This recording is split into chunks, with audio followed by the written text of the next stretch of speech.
blustery winter's day, yet one man leaves the warmth of his home to search for pine branches for a mid-year Christmas celebration. What he was to find would set a community and its police officers on edge for months to come. It was up to us to deliver that killer so that people can get on with their lives. And as she approached the toilet block on the footpath, she noticed a male coming from the toilet block area. There's got to be something wrong. There's no reason for why this woman's gone missing. We didn't want to give the impression that there was a serial killer on the run. Whoever the killer was at this stage had developed an appetite for it. That piece of skin was going to hold a vital clue for the investigators. You can lie to me, but you can't lie to God. Are you responsible for the deaths of any of these women?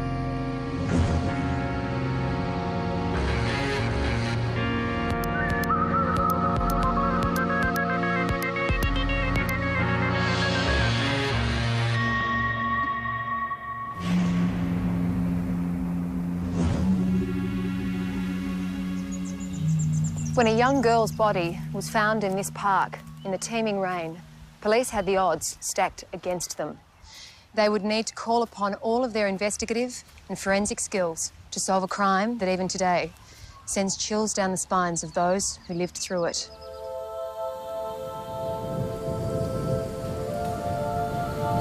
We were called out about 8 o'clock that evening, an absolutely horrific night. We had a major downpour of rain and wind, and that was a major concern for us. The potential for loss of evidence is enormous in an external scene like that. The biological evidence that we would have been looking for would have been blood and basically other body fluids, but given the conditions, the likelihood was that we weren't going to find those. So the offender in this case couldn't have asked for a better night from his perspective to commit the crime, and it caused us great problems that we virtually didn't glean much evidence from the scene at all. The deceased was obviously a young female. She was laying face up, and there was a very small tree branch laying across the body. I have no reason why that was put there. It certainly didn't disguise the body at all.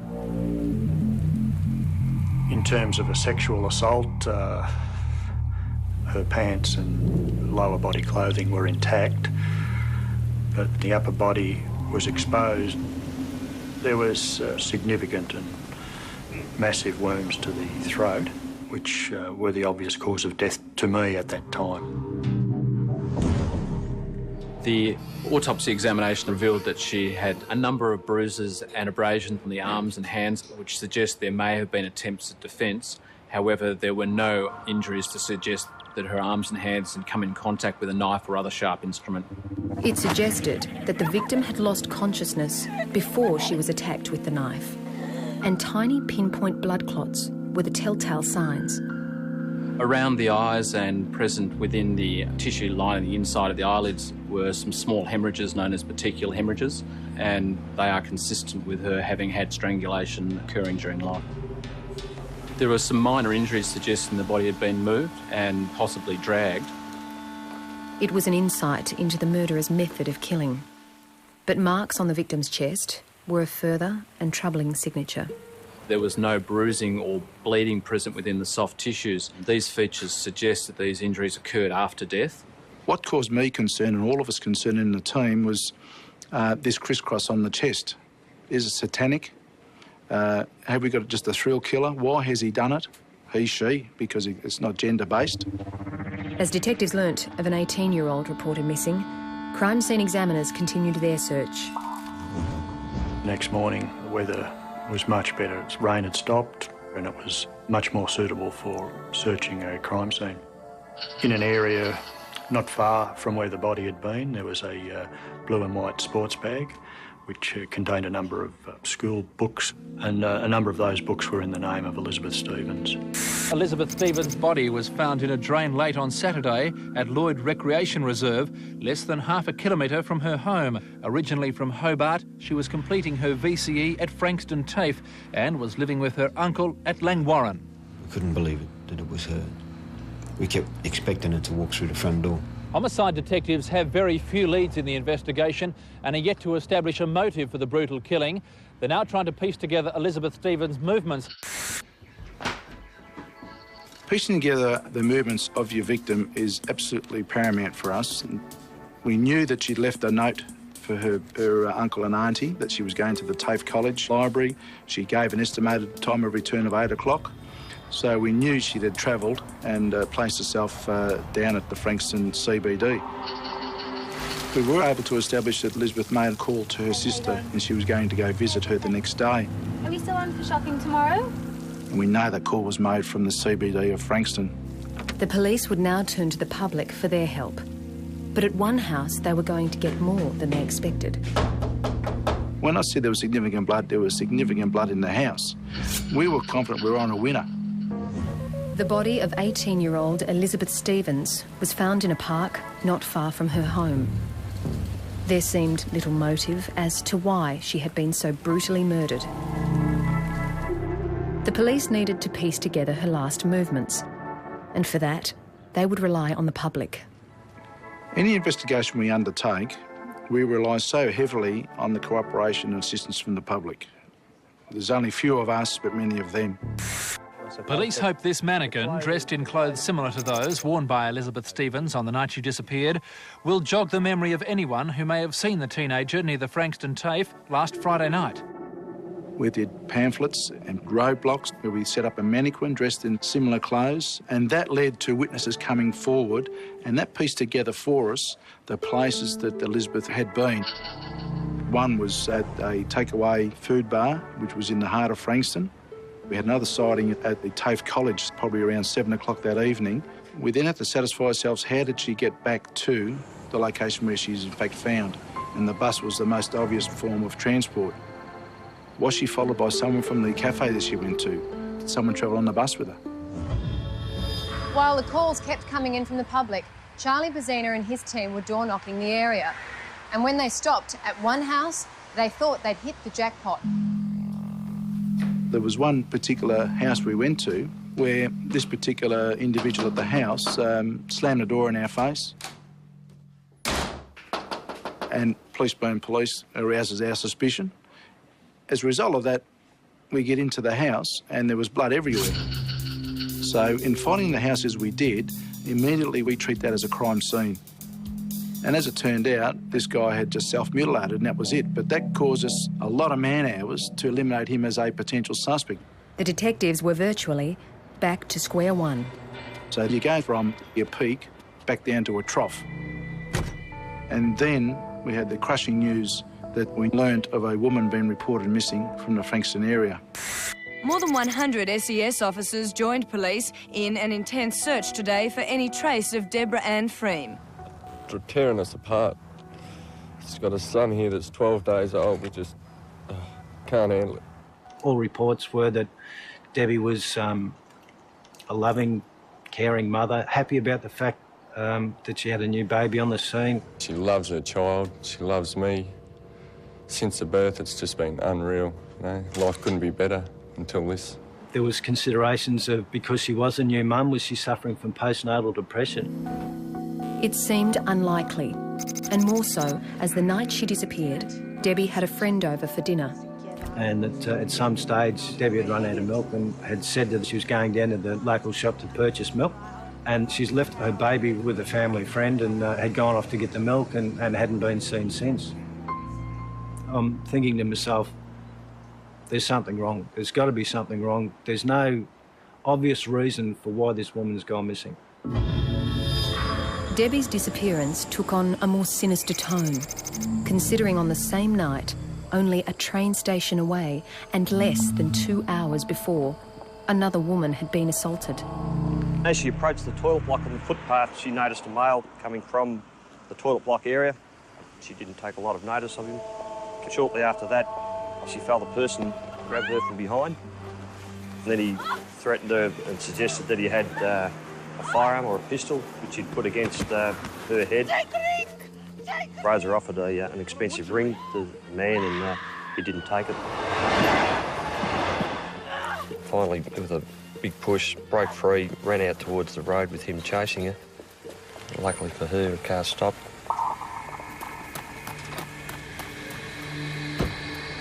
While Rosa Toth escaped and was now safe at home, police were still searching for 22-year-old Debbie Freem. Myself and one of my other colleagues had decided that because we knew Debbie had gone to get milk, we were going down to check the local milk bars, and we were travelling back to the office when I saw a silver car fitting the description of Debbie's in Madden Street, just outside the Christian Life Centre, I think it's called. There was a V-shaped dent in the bonnet which indicated that she may have been involved in an accident. Police are also appealing to anyone who may have information about an accident involving Debbie's silver pulsar found 2 kilometres from home late yesterday. According to Debbie's de facto, it didn't have that damage when he left it on Thursday. We examined the car at that time and took photos of the car. The weather was closing in, so it was important to remove the car as quickly as possible. So we then took it to the Forensic Science Laboratory and put it undercover there for further examination. The damage to the front of the car extended from the top of the bonnet down through the grille to the number plate. This indicated to me that it had struck an upright object, possibly a street or road sign, a fence, something fairly tall.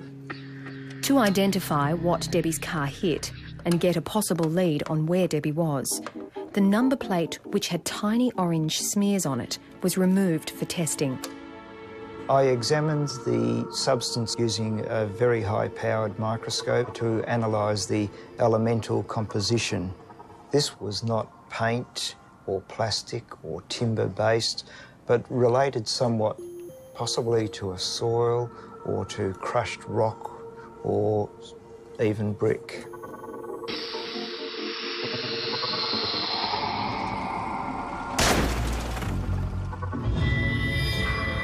It was more than likely that Debbie's car had hit a brick wall.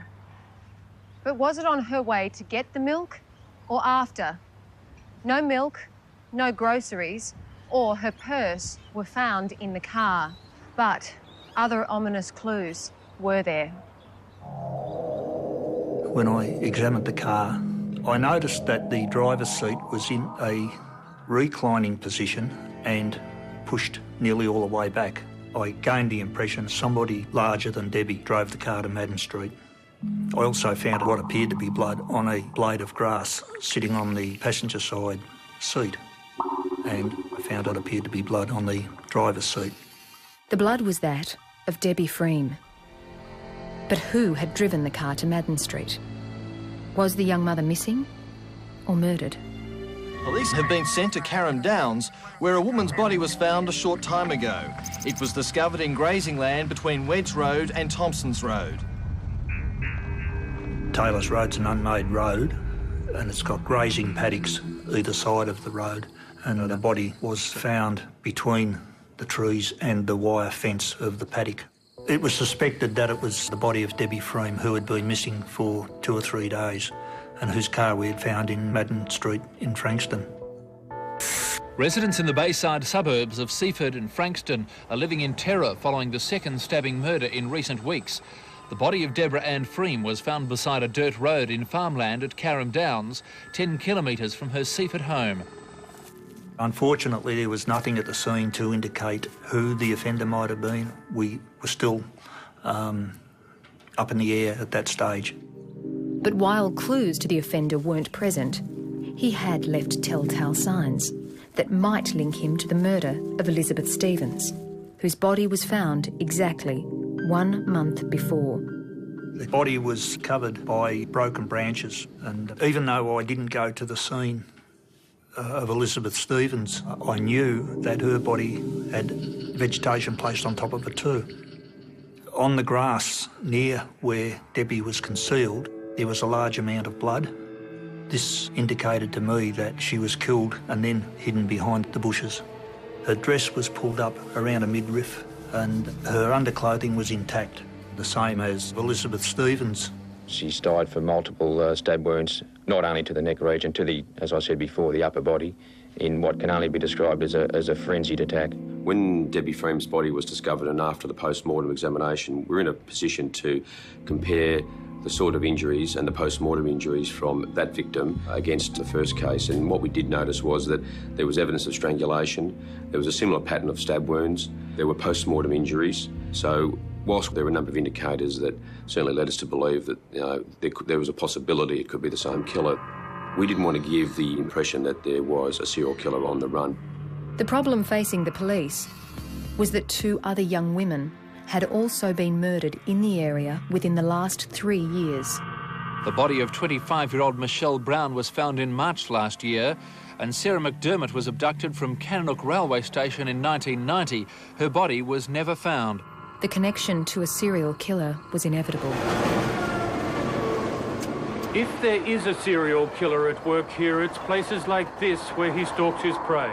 This area is full of young women and single mothers, people who used to feel safe here, but no longer. My husband won't let me out after dark unless I've got one of the dogs with me. Suburbia is not a safe place to live anymore. I have to go with my husband, I don't feel safe with a girlfriend.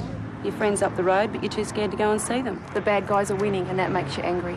I go to the nightclubs and that, and there aren't that many single girls going there now, because it's too dangerous for them to be out at night time. Police are pouring resources into finding the murderer, who may well be a serial killer. It was clear that a lot of people in Frankston were frightened, too frightened to go out at night.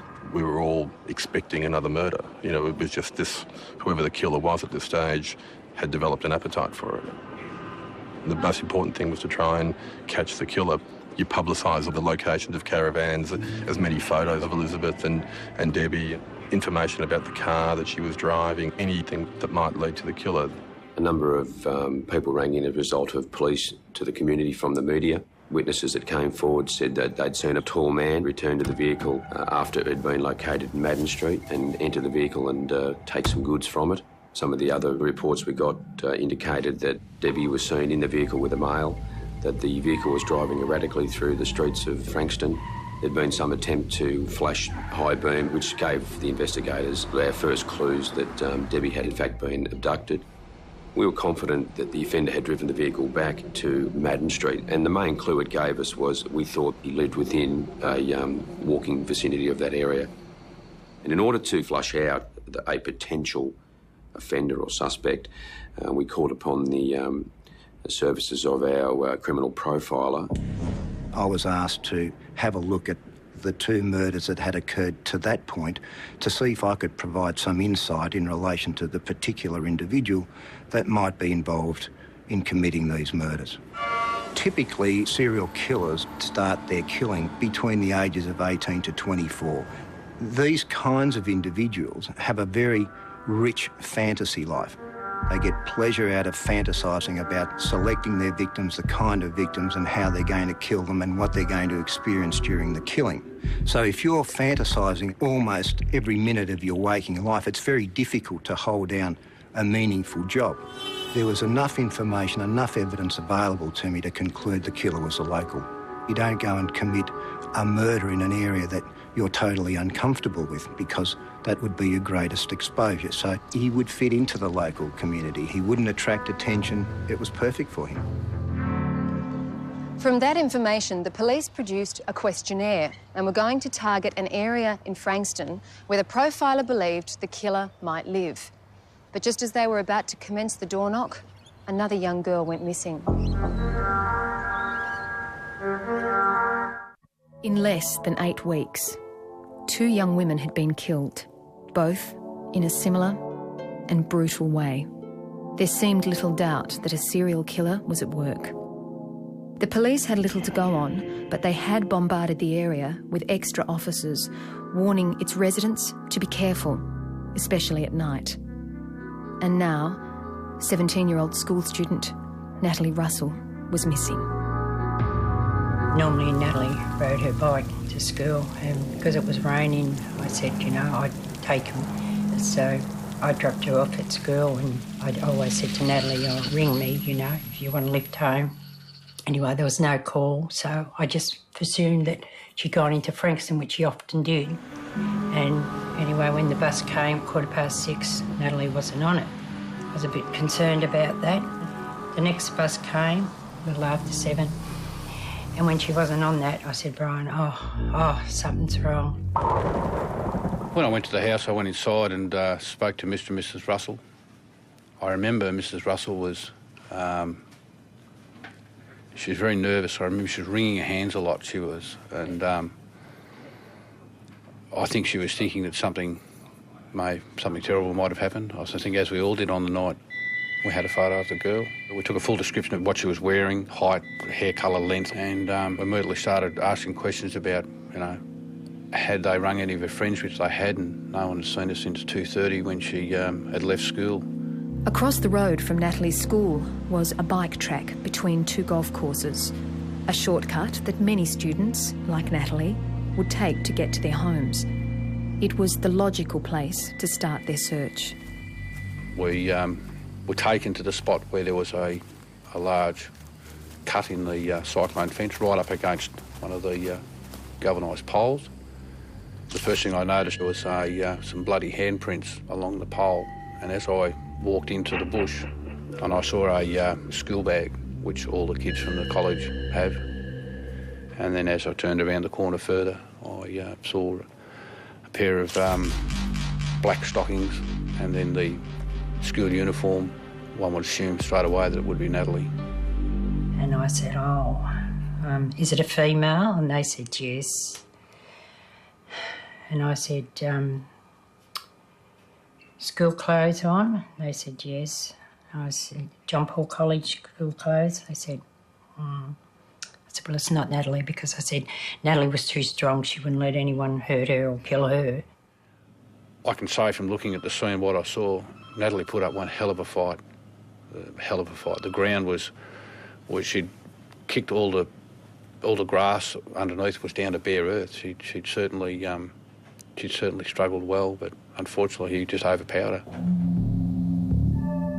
The body of 17-year-old VCE student Natalie Russell was discovered at 11 o'clock last night, just over 2 hours after police launched an intensive search of the area when her family reported her missing. The killing follows the two earlier murders of Deborah Freem 3 weeks ago and Elizabeth Stevens on June the 12th. Detectives confirmed that she died from multiple stab wounds to the upper body. They are looking at the obvious similarities between the attacks. The similarities with the other two victims were quite evident, but the striking difference in this particular scenario was that the offender had become more brazen, become more of a risk taker. Clearly hadn't decided to strike at night. Just the way he'd cut a hole in the fence, and obviously it was someone just walking past, he would have just reached out and grabbed them and dragged them in, like, just, and a well-used track too. It was just a brazen act. The following morning, forensic investigators searched the area where Natalie's body lay. They hoped that this crime scene, unlike the other two, would provide evidence that would identify their killer.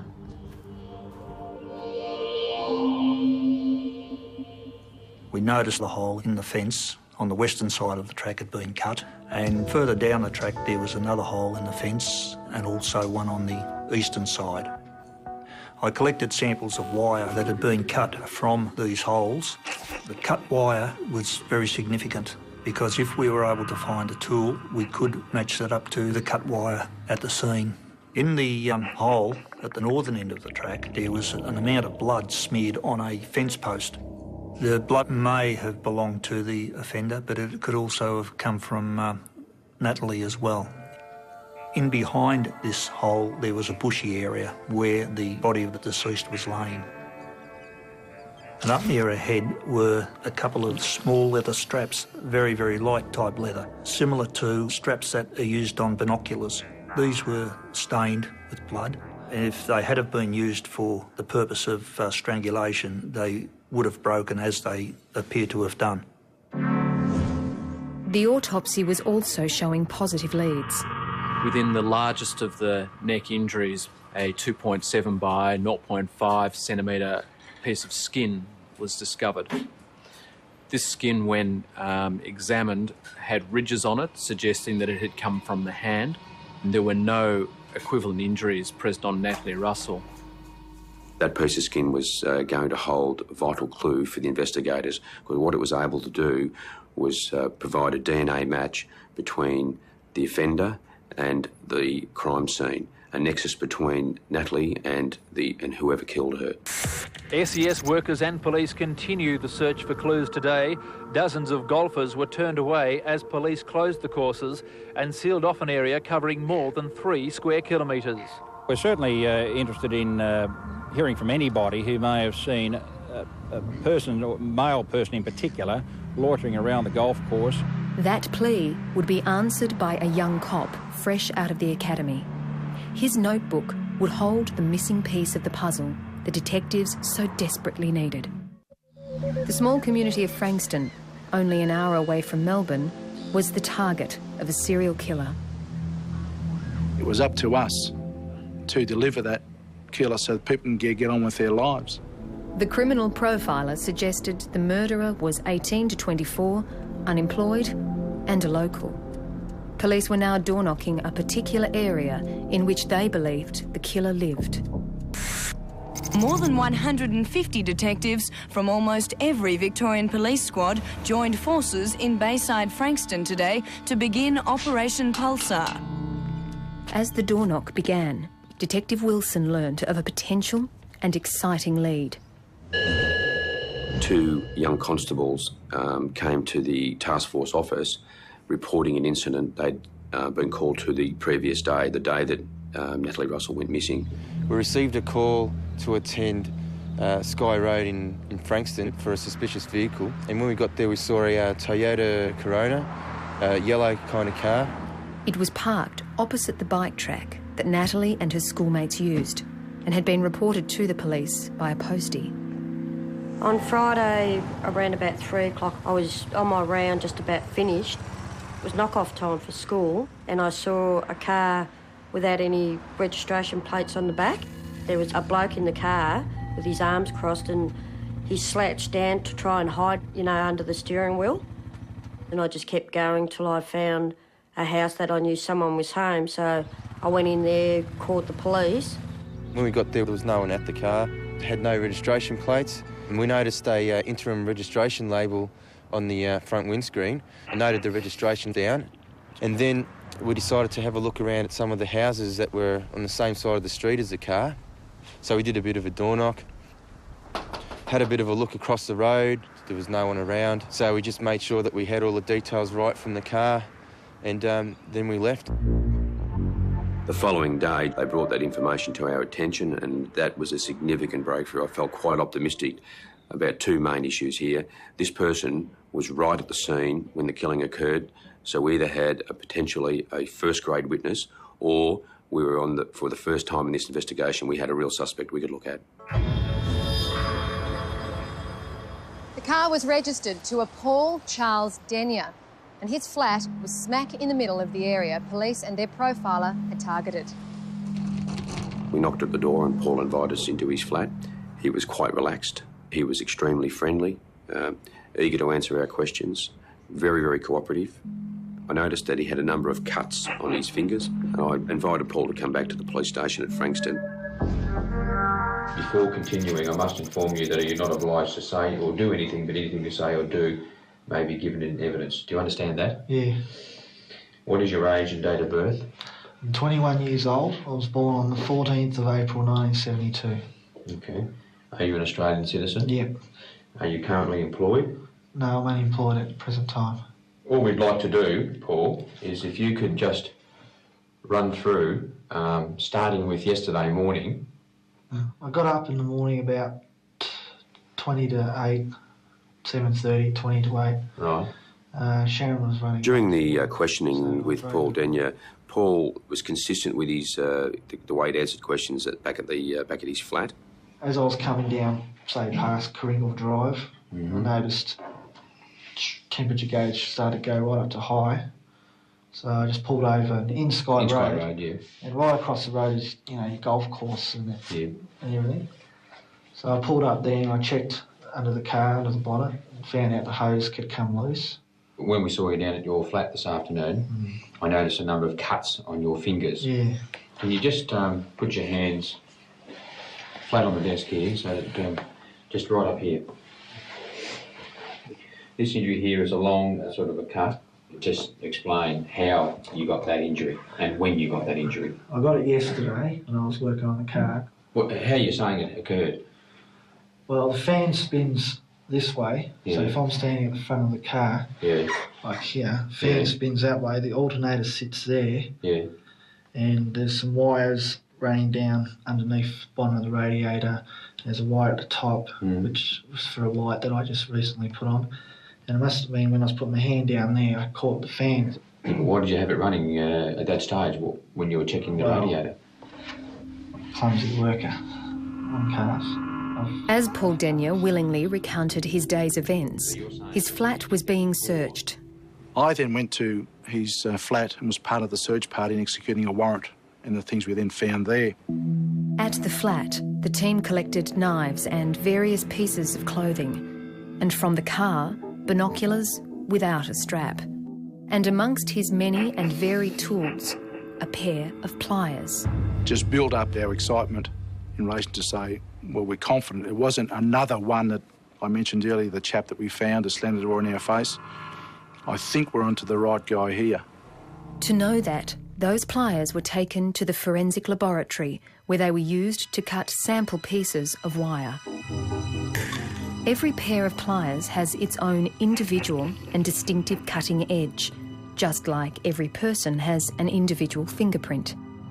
Any wears or imperfections on the blade are reflected on the ends of the wire it cuts. So when these sample wires were examined under a microscope against the cut wire brought back from the bike track, they matched. Are you aware that a girl was found murdered in Frankston? Yeah. Today being Saturday? Yeah. When did you first become aware of that? Well, I saw some police cars and everything when I was driving up Sky Road this morning, and SES workers. So you saw SES workers and all that in Sky Road? Yeah.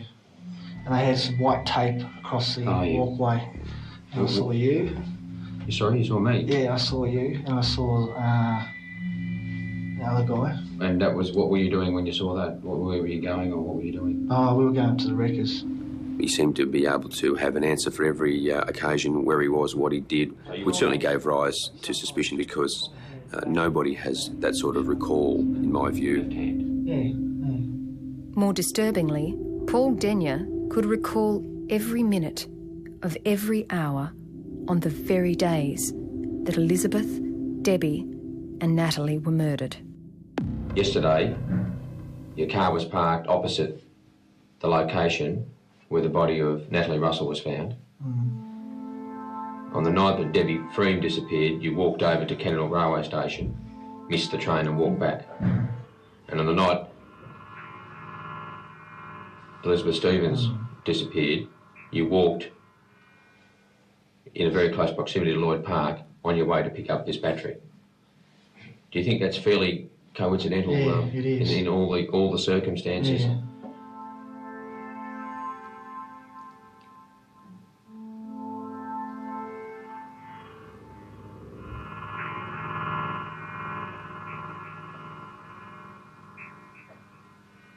Are you responsible for the deaths of any of these women? No.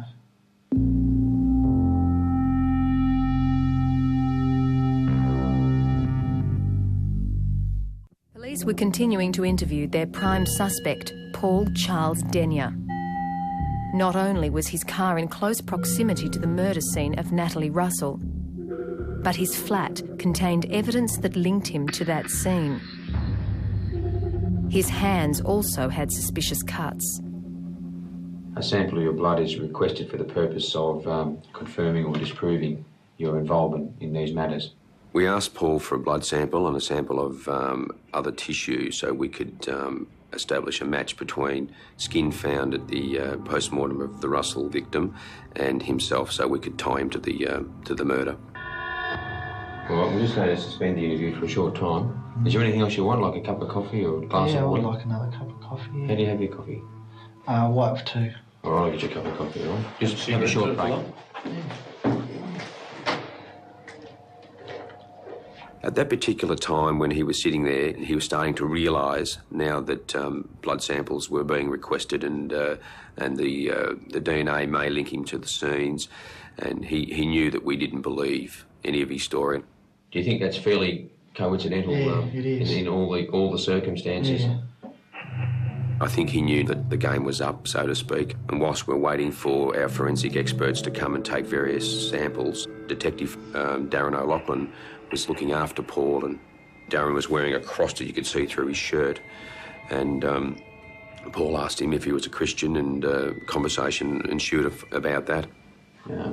You spoke to Detective O'Loughlin here, and you told Detective O'Loughlin that you were responsible for the murders of the three women. Is that correct? Just tell us in your own words, Paul, what happened in relation to the death of Elizabeth Stevens at Langwarrin.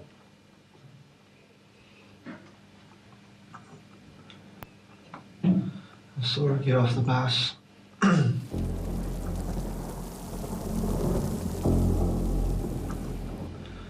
I walked up behind her, stuck my left hand around her, ran her mouth like this and held a gun to her head right here. I started choking her with my hands, and she passed out after a while. And then I pulled out the knife, and I dragged her to where she was found. Then I threw 2 branches on her body. Can you tell me why you attacked her on that night? Just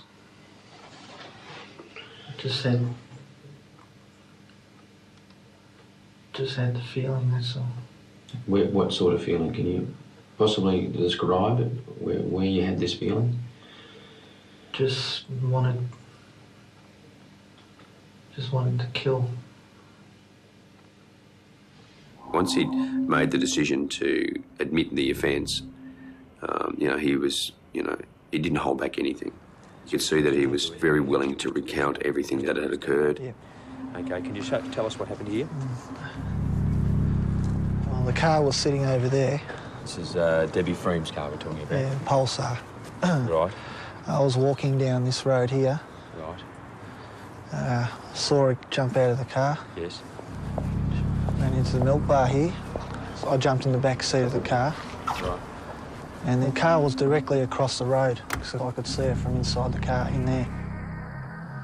What caused you to select her at that time? Just that go feeling. Right. So what happened then? And then she came out. While I was crouched down, I could hear her footsteps coming closer to the car. Mm-hmm. And she hopped in the car, but she didn't see me in the back. And she went to do a U-turn, pulled out the gun that I had, just as she was doing that turn. She kept going straight into this wall. What did you hit? It could be there,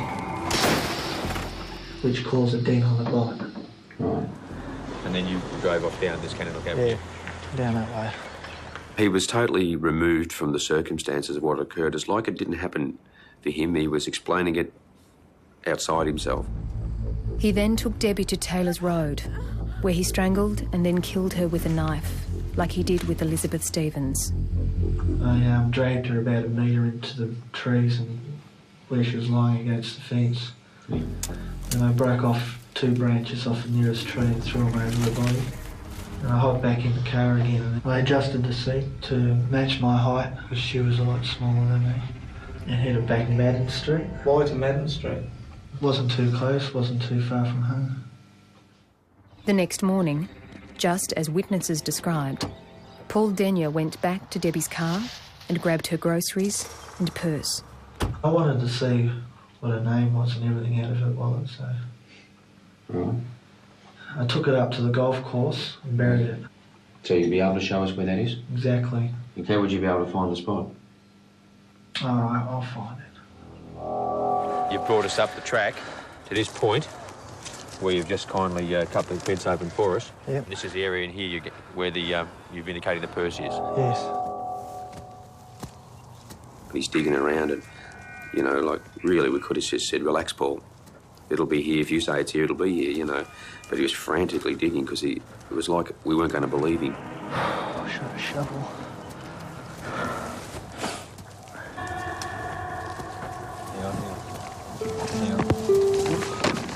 Just hold it there. Just shake a bit of the mud off if you can, mate. So that's the location where you buried the purse? Yeah. And who does that purse belong to? Debbie Frame. I'll put it in the van. 3 weeks later, he returned to the track. Yep. What can you tell me about this? I went up there earlier that day and cut the holes in the fences. What did you use to cut the holes in the fences? Pair of pliers. I stood here and watched Natalie Russell walk around the corner. And then I went through this hole and waited behind the trees there. Right. Until I saw her walk past here and heading that way. Right. And when she got about 10 metres down the track here, I came out of the fence. As we're walking along here, Mm. are you still maintaining that distance behind her? No, I was getting closer each time. I walked along the grass like this, wouldn't make a sound. So you wouldn't be heard? Yeah. I was armed with a red-handled knife. Where'd that come from? From my place. Is that all you had? Yeah. Just a red-handled knife? Oh, and a leather strap. You would have found it at the scene, in 2 pieces. What was that used for? Strangling. What was that from? It was a strap off a pair of binoculars I had at home. I grabbed her here around the mouth, Yeah. in the left hand, like this. Yeah. I dragged her through here. Absolutely no remorse for what he did. The candour of his confessions were chilling, and the way he was able to describe what he'd done to these poor victims without any sort of emotion, it was quite an amazing journey. What did you want to kill her for?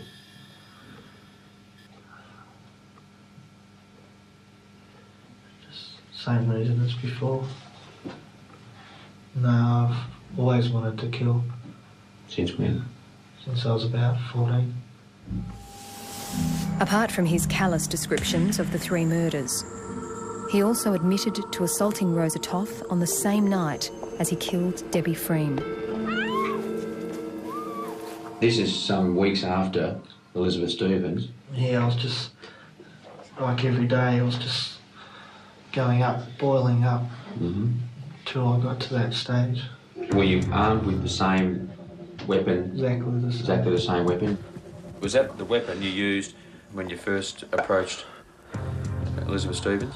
Yeah, that's the one. And the same with Deborah Freem? Yep. Same as the woman at Seaford Railway Station? Yep. If that lady hadn't have got away, what would have happened to her? I would have killed her. Rosa wasn't the only lucky one. I've been stalking women for a few years. Right. In Frankston. Just waiting for that opportunity. Right. Waiting for the sign. Right. Paul Denya's confession had lasted just over 5 hours. 21-year-old unemployed man Paul Charles Denyo was charged at the Frankston police station at 9 o'clock this morning. The station was under tight security as Denyo was driven away in a divisional van escorted by a second police car. When I went back up to the task force room, I can assure you there was absolute elation. There was cheering and, quite a lot of, positive comments being made. And I suppose, given all the time we'd put in, the victims that I'd seen, the elation was just so great. We all went back to, in the early hours of the morning, to a hotel, had a couple of beers in the wee hours of the morning and went home.